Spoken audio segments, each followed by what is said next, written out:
Welcome to the 6th episode of Talking Time. And today Ricky and I are chatting to Matt Humphries, founder of MHD Watches. Hi Matt, how are you doing? I'm very well, thanks. Thanks for having me. Thank you for joining us. I'm a bit concerned about my contribution today because we've got two huge motorsport fans here. And me, someone who only passed got their driving license a year and a half ago. Yeah, but to be fair, you're from Russia, so you probably drove around for at least 15 years without a license. Never. Never. No, you're right. Obviously, I've got a background in cars, motorcycles and things. That's a passion of mine. But we're not here to talk about my passions. We're here to talk about our guest, Matt, and his passion. So tell us, how did you get into watches? How did it all come to be? I probably better starting with a bit about my history. I'm an ex-car designer, so I'm a watch designer. So what we actually do at MHD is we take the concept of the way that you design a car, and then I use that to design a watch. Being a car designer, it's all about form, it's about surface language, graphical layout, proportion, and all those elements, be it in a vehicle that's an object that's 4 meters long or an object that's 40 millimeters, doesn't matter. It's exactly the same process. It has to work on a wrist, it has to be functional, just like you have to fit people inside a vehicle. So it's taking all the sort of education that I got from my car design days and building it into a lot smaller item. At the end of the day, I'm a magpie. If it's a car with it's concept car detailing, I'll be just as enthusiastic about that as I will when I come to my watch design. And it all started when I went to Coventry University when I was studying vehicle design. It's a 4-year course, and in my 3rd year, everybody goes off and does a work placement. I sent my folio off to Morgan Motor Company, which is a very traditional British manufacturer. At the time, they hadn't actually ever had a designer involved. So I went there as a 20-year-old on a work placement. Charles Morgan, the grandson, liked my work and basically set me up in this tiny little office above the wood shop. And it was that glamorous. I mean, it was a complete dump up there. There was wood shavings all over the place. There was constantly an extractor fan going. A risk of fire? A risk of fire, definitely. It was.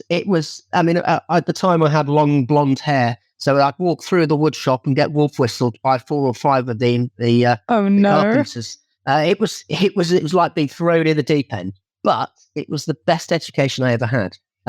Being in the wood shop, I appreciated the skill and craftsmanship that these guys and girls were manufacturing these wooden frames for the vehicles. So if you don't know about a Morgan, it's a traditional coachbook vehicle. So you've got a chassis with the engine built up front, and then there's a wooden framework, which is like a coat hanger, which sits on top of the chassis, and then aluminium panels are then stretched over the wood. And that's how all traditional vehicles are made. So I was there. At the time, they also had a more modern vehicle called the Aero 8, which had got BMW V8 in it, a bonded aluminium chassis like an Aston Martin or a Lotus, but still had this lightweight wooden frame with aluminium panels. So whilst I was there, I was asked to basically design a coupe body to fit on top of this chassis. I wasn't told much more than that. So I came up with the idea of exposing the wooden framework internally, just like you would in a piece of architecture, or a bit like a Tudor house or a modern steel structure. You'd see the structure internally.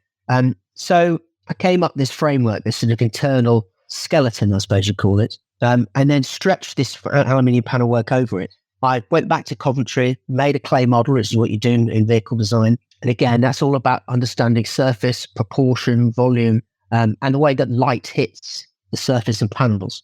So I went and did that. I then presented the model to a chap called Prince Eric Sturzer, who happened to also own a Swiss Banker Bearing, which is kind of handy. So he basically said, "Oh yeah, great, I love it, I'll have it." And I assumed he meant my clay model. So I then went back to university to finish off this was about October, to finish my degree off. Which year? This was 2004, this was. So so at this point, went back to university, and then I got a phone call from one of the chaps in the metal shop, a very talented metal worker, who called me up and said, "Matt, we could do with your help. Do you mind popping in one morning?" So I turned up back at the factory one morning in about November. They'd laid out a brand new chassis, and they were trying to scale my clay model up to make a real version of it.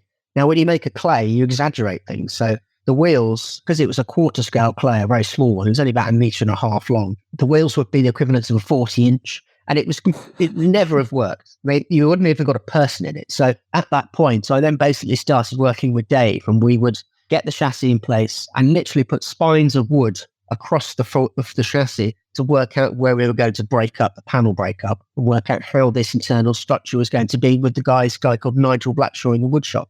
And we did this, and I basically used to go to Morgan in the morning, work till lunchtime there.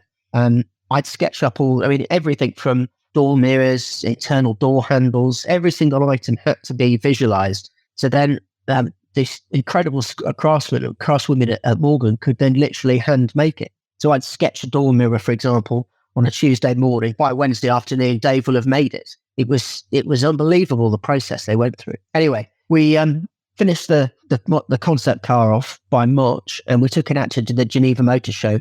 And that's where my design career started, really. So on the 2005 March Geneva Motor Show, we launched the car to the public, and instantly we got 100 pre-orders off the back of that. And they decided to make that their first, basically the most expensive Morgan they'd ever made before. So I went back to university, finished my degree, and then went on to Morgan to set up what is now Morgan Design, and to give them this capability of visualizing design and take it from a sketch all the way through to production. And I was there for about 10 years. We did about 4 or 5 concept cars, and then also 4 or 5 production vehicles. And whilst I was there, I also had a good understanding over the brand guidelines, the visual identity of the company. I used to do all the show stands, which gave me a really good overview for branding as well as design of the vehicle. And after about 10 years, I basically turned around and said, well, either make me a director or I'm off to do something on my own. So I basically got the nudge, and I said, that's it. So I went off and I worked at the Royal College of Art for 5 years as a part-time tutor. They do a master's in vehicle design. And at the same time, I was also designing watches for a company called Lonville out in Switzerland, so an old brand that they were trying to rebirth. And it was my watch. I'd always had a real appreciation for watches. I'd always liked, vintage Seikos. I got a collection of a lot of the divers' watches. But some of the more obscure casework that they did in the sort of 60s and 70s, as well as some smaller watches. I think my 18th, I had an Omega Second World War watch. I can't remember the exact details of it, but I appreciated watches for a long time. But when I was challenged with redesigning the Morgan three-wheeler, I decided to make the binnacle, the dash binnacle, a piece of jewelry within the car, because it is such a sort of an open vehicle. And I made this layered case that had this very aeronautical feel to it. And I got really into designing all of this sort of layered quality of this dash piece, which had 2 dials in it, a rev counter and a speedo, and some switch gear across the bottom. And we pitched the starter button I managed to find from the Eurofighter jet, and that became, which is a bomb release button, and that became the start button for the three-wheeler. So I got this love from going from something very large to something a lot smaller. And we just decided one day after doing the work with Lonville that why don't I make a business out of this? So along the side of being a freelance car designer, which I did for about 10 years, and worked on supercar projects, from supercar projects to electric scooters, all sorts of different elements of design. And I set up MHD, and we just started with a very small quartz range to start with. And as we sort of built, and as I went through the process of designing these different watches, the thing that really got me interested is that I love the quality and the complexity of making a case that isn't just your standardized shape.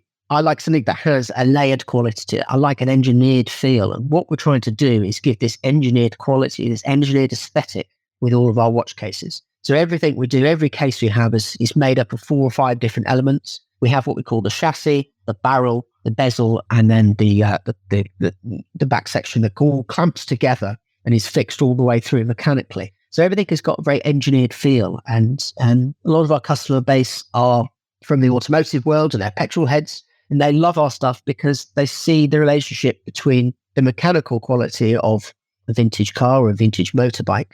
And then they can see that, relating that into our watch cases. And again, as I said, it's all about proportion. It's about volume. It's about a mixture of those elements. When you look at a watch dial, and to get the graphical content right on a dial, it's about that balance of line, color, contrast between the color. It's a very, very complex thing, which is why a lot of simple watches are actually more difficult to design, I think, than something that's overcomplicated, because it's easier to fill a space than it is to take away and leave just the elements that are needed. But Kathy, that's quite a story. And that's the end of the show. No, it's a brilliant story. I mean, you've achieved so much there, and then it's just brilliant. Dare I ask how old you are now? Well, I was 40 this year, so I know feel like officially a middle-aged man. You're a very fresh-faced 40-year-old, let me put it that way, because I can see you. The joys of webcam technology. That kind of takes us quite the way through this episode already, and that is a brilliant intro. I wish I'd taken some notes there, because there's so many questions that I have about the car process, and I think we're going to have a chat offline, or potentially a second episode, because,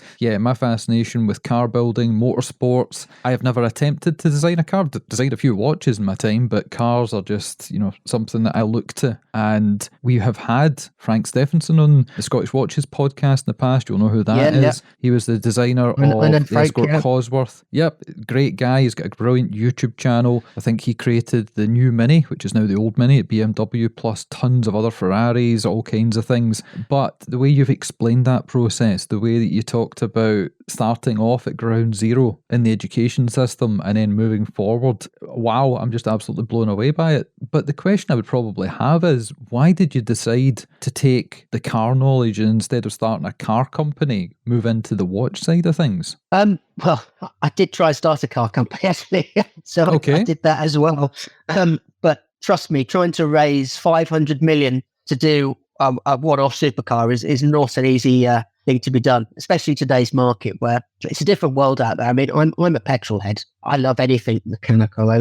I love the noise of an engine. And vehicles are moving in a new direction. It's all about new luxury. It's about being aware of your surroundings and being vehicles aren't necessarily going the direction that I appreciate, I suppose, these days. There's electric vehicles are more white goods, I describe them as. That's a very good way of explaining it. I saw a video recently on CarWow where they took all the different Teslas and raced them against each other. And to me, they all look like the same car. Yeah. I mean, there's a big problem there with this aesthetically, where no one understands which vehicle's which either. Now, I always think that's if Jaguar had to have the same problem when they did the F-Type and then the XF and the XE. Nobody knows what the difference between the two cars are. I mean, if you're a petrol head, you do, but to the majority of people, they look like the same vehicle, but one's just slightly fatter. I mean, this Aston Martin had the same problem where nobody knew which car was which, because they all looked so similar and they had such a brand identity and strict guidelines they had to keep to, that they ended up nobody really knew which one was which. So it's a route that I think manufacturers are now going away from, to give each vehicle more identity, so it has its own purpose. We do that with our watches. We have elements of our watches that's our sort of signature. So we have a signature dial graphic. So from 8 to either 11 or 12, there is this consistent bar that goes on all of our dials. And that is a sort of a nod to the rev counter that we did with our very first watch design. But it's become a graphic which we take through from every different element of design that we do. So if it's a watch that's inspired by the Bugatti Type 35 that we did, which has got a very 1920s and 30s feel to it, there still is that consistent graphic on the dial. So there's a nod there that says, okay, that is MHD, but aesthetically the rest of it can be very different, very challenging. But you have to have certain elements. So at the end of the day, you could put a range of products together and people go, oh, if you blurs the logo out, people can still tell, what design that is. And in Schofield, he does it very well. All of his watches are his watches because he's got that Schofield, because he's got that identity of design from something that's completely wacky in one direction or very distilled and simple in another. It's very important, I think, as a brand for people to understand that.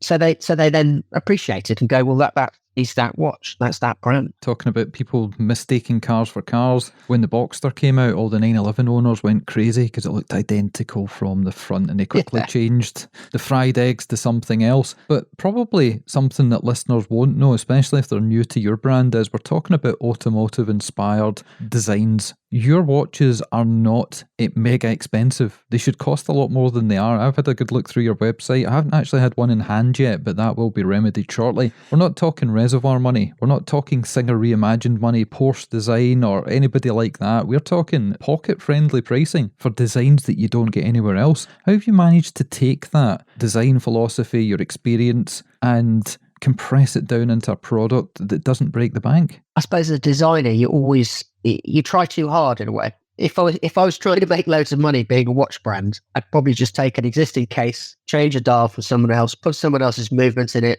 brand it a certain way, and flog a load of them. But being a designer, I'm too egotistical and big-headed to say that I have to rule every single part of that watch. So be it sub-hand hands, be it the size of the fixings, every single element apart from the movement. And I relate back to the cars in the same way. They always did the Morgans would use a BMW V8 because it's a strong, reliable engine. And as a small manufacturer that they are, for them to rebuild that engine would have been, bankrupting. It was a completely pointless operation. So for them, they put their skills to the elements that they can change and the elements that make the difference aesthetically and also to the customer. And that's what we're trying to do. We take a reliable Japanese movement, and then it's all about the design process. It's about the design influence. And that's what I'm trying to get across. I mean, we have a blog on our website where we try and expose as much of the design process as possible so people can kind of understand the pain, really, but also the good parts and the bad parts that you go through when you're designing a watch, as you know, Ricky, as you've been through it, you have to, go through that process and sometimes step back, sit on it, digest it overnight and then come back to it. It's the same with any kind of design I've done in the past, graphic design, websites, magazines, and what looks great at 6 o'clock at night might look completely shitty at 9 a.m. in the morning the next day. Definitely. Yeah. Looking back at your first watch, now talking about the design process, would you have done anything different? Are you 100% happy with the first one you've done? Every single designer, I don't think they're ever happy with anything they've ever done. I think any good designer always challenges themselves because, I would have changed this bit, I would have done that bit. So, I mean, the first one we did, everyone is a process to me. It's a stepping stone to the next. And I think sometimes you have to just sort of, even if there are elements that aren't quite right, we've learned a lot about sizing over the last almost 10 years we've been going. We've learned a lot about how a watch sits on the wrist. Some of our the very first watch was probably slightly too long lug to lug, slightly too large in diameter for what I like to wear these days. But that's adapted with style and adapted with customers' tastes as well. Well, a little birdie tells me, Matt, that you're actually going to be attending a show early next year. Is that correct? Yes, we definitely want to get involved, bring all of our products along and get people to try them on and get a feel for them. I mean, we do quite a few events, especially automotive events, really. So coming to a watch event is a great thing for us to really, show our products in front of a target audience and get them to try them on and get the feel. I mean, as he said, our watches are not overly expensive, but I'm proud of the quality. I'm proud of the design that goes into them. And the people, as you said, people normally put them on and they go, "Why is this so cheap?" That's partly what the specification that we're doing them out, I think. But yeah, I can't wait to come to the event, especially in London and in the position that it's in. It will be a great place to demonstrate the brand. Well, if you've not heard about this event, then Katya, you can fill in our listeners all about it. It's going great. So we've got over 40 exhibitors. It'll be a packed hall. They're all British watch and clock brands. It's a really big venue, but it looks like it's going to be very, very busy show. So we've decided to give our club members priority access to tickets from 30th of October. Yeah, join our club. You'll get the free ticket to the event. You'll get your hands on those special edition watches, but you'll also get subscriptions to some great magazines, Oracle Time, Eurostar, GMT. It's only £55 a year. Right, well, I've got questions. I always have questions. And my question to you is, take me through the design stages of a watch. Where do you begin? Because when we speak to different creators, different watchmakers, they've all got their own little knacks of doing things and they haven't come from the automotive world. So blank bit of paper, you wake up, you've got an idea. What happens next? So there's a couple of different ways. It always starts for me with a sketch. We either take influence from a vehicle, a design period, and in fact, we did a watch called the Streamliner range. With that particular one, I actually took 3 different design periods, so 1930s, 1950s, 1970s. And they basically picked elements and aesthetic languages from those periods and sketched out some ideas, some very quick, rough sketches, some fast rendering over the top, put them together in some image boards demonstrating the sort of influences from the 3 different periods. And we actually put that out to our customer base and then asked for feedback. And then from that feedback, we decided to go down the route of the streamliner, which was the 1930s route, and take influence from the streamliner design period, which was sort of the Raymond Low trains. And that's was just on the sort of the brink of Second World War, basically. But it was some of the objects that were, if the Second World War hadn't sort of happened, you would have had this huge advance, I think, in design. And I wanted to try and get that almost Art Deco quality into a watch. So for me, it's about finding the correct influence material. And then from that, you can build up initially a volume. So I go into so I'll sketch up in 3D on paperwork, do different renderings, visualizing it in different views. And then when I have 3 to 4 different views, which come together as the same object, that's when I go into 3D. It's the same with a car. I mean, when you're doing a vehicle, you've got to do a front 3/4, a rear 3/4, and a side view of the sketch. And I do the same with the watch. I do a bang on side, bang on front, top, and then a top 3/4. Once I have those views sketched out, and they all the same elements come together in the same different angles, that's when you can go, right, there's a clear direction.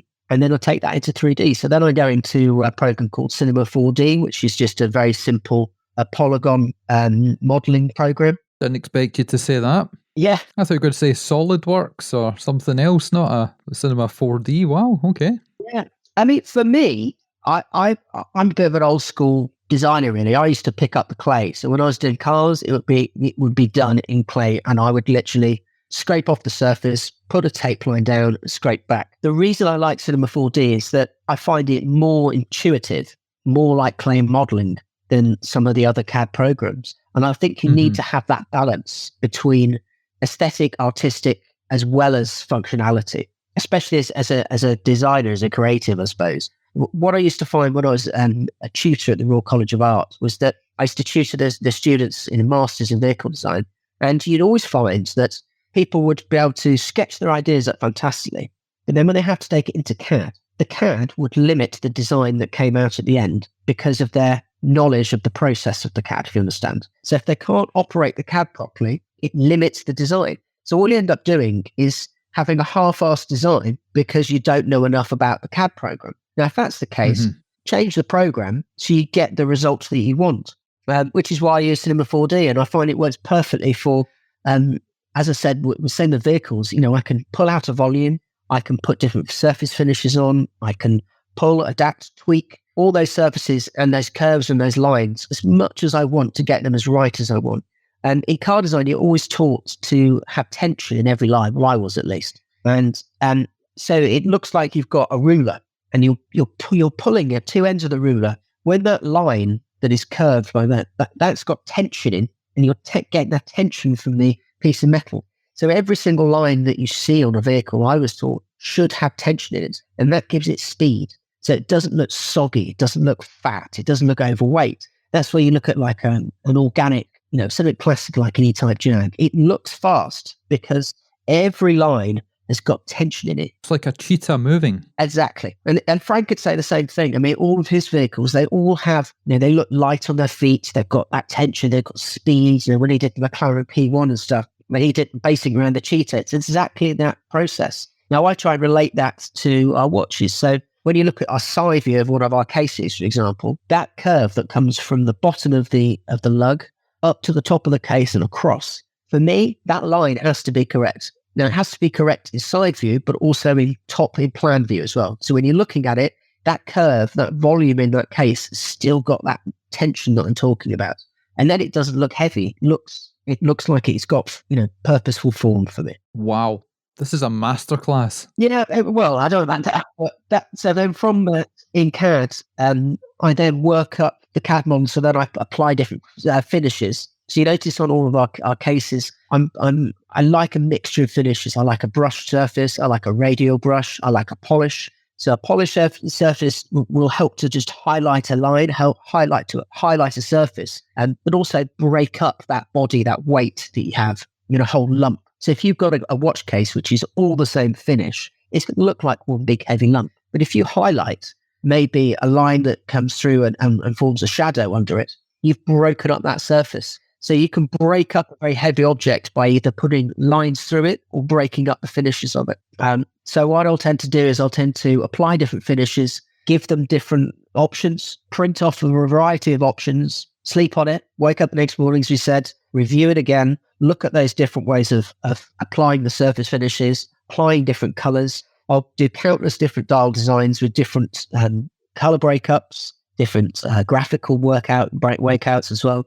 It's quite a long process, but for me, it's the bit I enjoy most. And the selfish part of it is I love seeing an object going from sketch to then seeing that final production in my hand. That's where I get the most satisfaction. Now, as I said before, it's a long process that we go through to get there, which is why I'm constantly trying to expose it to everybody, really, I suppose, just to say, look, you're not just buying a standard off-the-shelf object here. This is something that's had love, pain, and a lot of time put into being developed. I know exactly what you mean, because there have been many companies that we've worked with in the past where perhaps there's a collaborative watch getting produced and I come up with a couple of ideas, send them across, and within half an hour I've got all these different sketches because they've got a sketchbook and they know the case they're going to use, they know the handset they've got in stock, they know how they're going to just throw everything together. But to listen to the way that you think about things, it is a creative process. It's not one and done. And again, I come back to the fact that your watches are inexpensive. We didn't even talk about the actual price. So do you want to tell us where they start? So we tend to do very low volume batches. So we have our daily driver product. We produce those in just batches of 100. That's got the Seiko Mecha Quartz movement in it, and those are for 355 with a 10% discount. We do those in a few different colorways. Yes, we do a daily driver, which is at 355. We do that with a black dial, a reverse panda, and a fully DLC coated black case as well. And then we move up to our Streamliner range. Those are 555, and we do those 3 different colorways. And again, just 200 of each colorway is what we manufactured with those. And then we've also got our SC range. We've completely sold out of the first colorway already. Again, just 100 of those with a grey dial. We'll be doing 2 other colorways of that, which we'll be launching in the next couple of months. And those on pre-order are 495 and that's got the Miyota 9 series with 24-hour sub dial and the power reserve at the top. So yeah, we're sort of around the sort of 350 to 550 pound mark. Everything's made from 316 stainless steel. We use sapphire crystal glass. And as I said, every element is, apart from the movement, designed by myself for us specifically. So handsets, dials, the way they're manufactured. I'm insistent that we have to have metal movement holders inside. I don't like bits of 3D printed plastic or any of that rubbish. And I, as I said, everything we do from CAD, engineer it. When they come back to myself, I like to disassemble everything, the samples, make sure they're put together in the correct manufacturing process. It took us a long time to find a manufacturer that's got the right quality that we wanted and the consistency. But it's a passion project.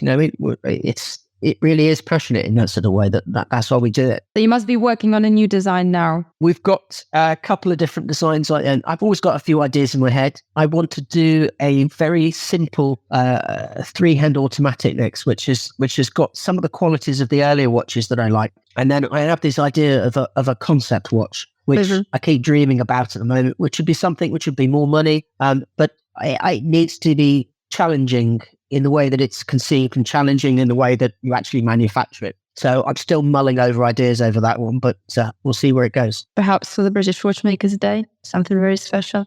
We may, well, if we haven't got it there, we can perhaps, show some of the earlier design process. I mean, that's always a nice thing to show people. So that could be a thing that we show, which is premier edge there, yeah. How long does the design process usually take you? So thorough.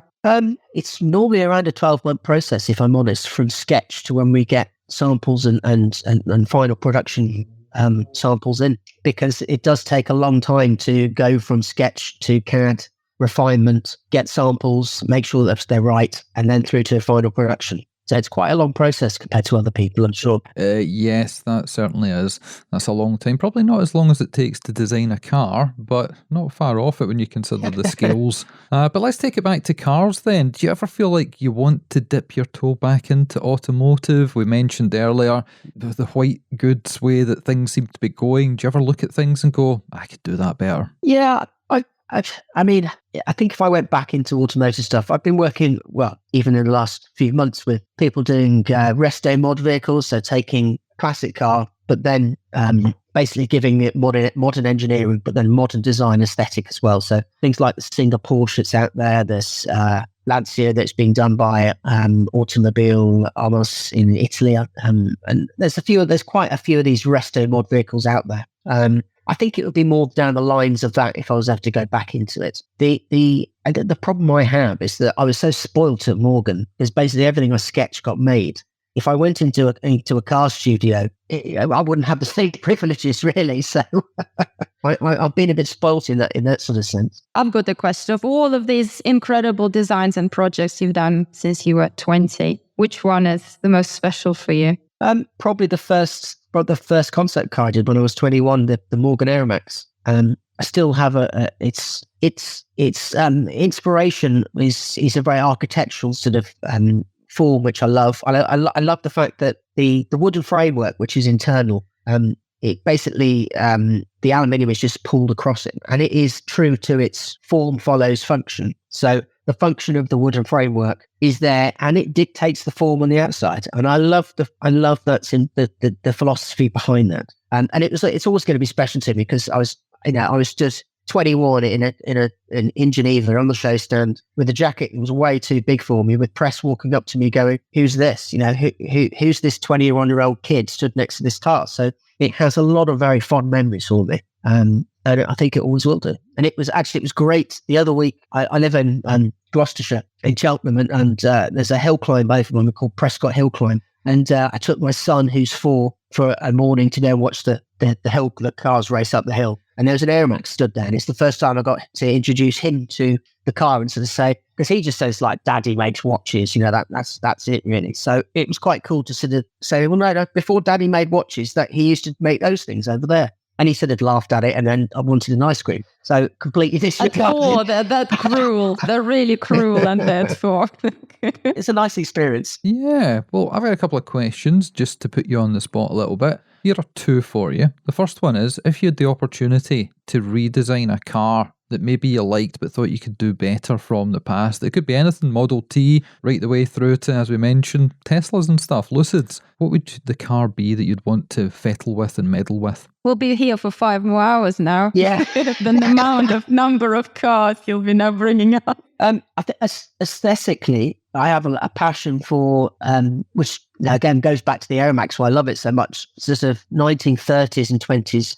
Things that had Talbot Lagos with Fagini and Falaschi styled bodies on, the types of vehicles that would be shown at Villa d'Este. So I think it would be something, I would like to take something like that as influence, and then make a modern interpretation of it. So something like a, 2800 Alfa Romeo Superleggera bodies, something like that, that's got unbelievable form and surface language, but give it that modern spin. I think that's probably the direction I do. And that's just because that's where aesthetically I find the passion. Okay, and the second part of that question is, if you could take a watch design from the past and play around with it to make it your own, what watch would that be? Interesting. You know what? I think one of my, I haven't got one, I've got to get one at some point, is a Seiko Pogue. I just love some of that odd colouring and real 70s colouring. What's that, red, blue and orange? That orangey sort of colour that they had on the dials and things. It's funny because I appreciate the sort of the language of a lot of sort of vintage watches, but I wouldn't describe myself, if I'm being really honest, as a watch geek or as a watch aficionado. I come from it for more of an aesthetic value, I suppose, and from more of a design side. So the watches that stand out to me are sometimes not the ones that's aficionados would particularly like, but I love them from a design view, from an aesthetic point of view. So I had a collection of Romas, some had some really wild, odd case shapes from the 70s, because I just liked the case shapes of them. I thought they were interesting. It's a difficult one. I'd like to go away and look back at more of those things. I mean, I love sort of vintage Hoyas and things because I like the graphical content and some of the early Porsche design stuff as well. I suppose that would be some of the influence I'd go with. Good answers. I like that.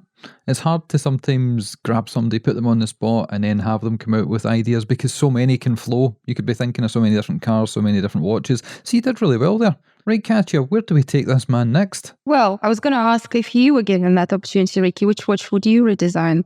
I don't design watches. I don't really design watches, so you can't put me on the spot. I don't know, because I'm not a watch designer. I'm not a car designer. There are things where you talk about resto mods and things like that. I've seen updated ideas of like DMC12 brought bang up to date. I've seen people take the Knight Rider car, which I still think looks kind of futuristic and modern day, and bring that up to current spec instead of 1982 Pontiac Trans Am. So I'm going to have to come back and think about that one, potentially tell you guys on a future show, because again, I'm not a watch designer. I'm just a mere podcaster. Well, it'd be good to round up, but just find out what's next for MHD. What's your plans? I mean, I know you're designing a few more watches. How big you want to make the brand, where you go and what your plans? From a brand point of view, we just want to keep on introducing. The plan is to have a few core products, which are our sort of such as the daily driver, so probably a core automatic as well as a mecha quartz. That's a watch that we continue to manufacture over time, and then